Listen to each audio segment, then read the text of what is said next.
We're one of the first companies in the United States that actually developed the environmental justice policy because we want to strive to make sure that the areas in which we operate, that we are doing it in an environmental responsible manner. Environmental justice, while now it's really risen to the forefront of a lot of discussions in the waste industry, it's not a new issue. I mean, it's been around for decades, and it's something not only our organization, but waste management organizations and even private companies across the United States need to recognize it, and we need to work together to address it. And that means working with those in the communities. I think it involves a lot of educating the public on what we do, and then also listening to those in the communities with their concerns.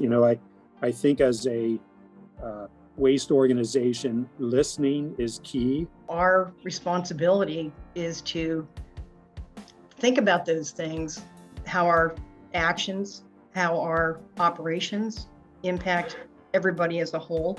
That's the important part of environmental justice, is that you've got to be sensitive to those aspects and to how you interact in your community and how you impact your community.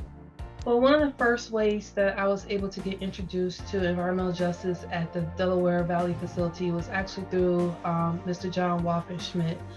Didn't get a chance to spend a lot of time with him at my tenure there because of his untimely passing, but I remember he was one of the first individuals that started to teach me about environmental justice and the greater appreciation for environmental justice and what he was able to do with the help of the Chester Environmental Partnerships to create a cohesive collaboration. We were looking at waste as a resource, not just as something to bury or get rid of. We're trying to extract value from waste. We do that by combusting it, producing electricity and steam, and selling those commodities. So, we're powering homes, we're powering a business next door to our facility with steam.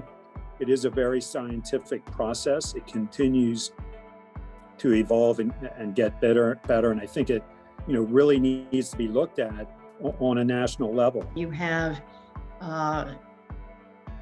waste that you're not putting into the ground to become a future legacy or a problem.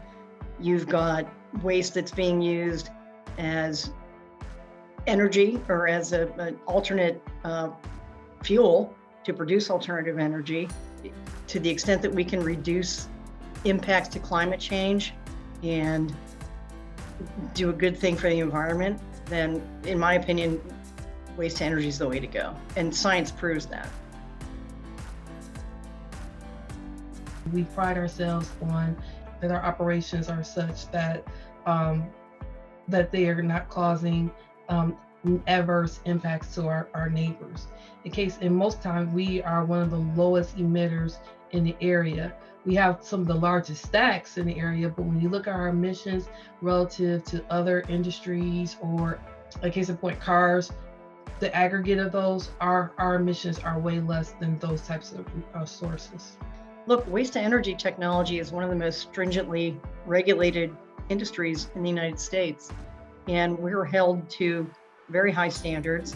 There are regulatory requirements that we have to meet, and at our plant, we're fortunate. We do a great job, and as most waste energy plants do, we come in well under permit limits for various emissions levels every single day. And we have continuous emissions monitoring that enables us to track that on a dated, minute by minute, 24-hour basis that shows us how good a job we're doing every minute of every day. For some of our facilities, for example, at this point in time, Covanta, Plymouth, you can actually see our emissions online. Our emissions are online 24 hours a day, 7 days a week. You can go to our website and see the most recent emissions for the last 2 weeks at the Plymouth facility. And within this year, all of our PA facilities will be online as well. So you'll be able to see all the emissions for all of our PA facilities.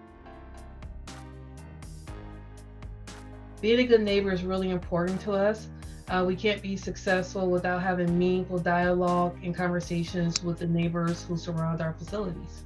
If they have a question or concern that where we can improve our operations, we're going to do that. And that has been something that we have spent the last 2 years here at Covanta Plymouth.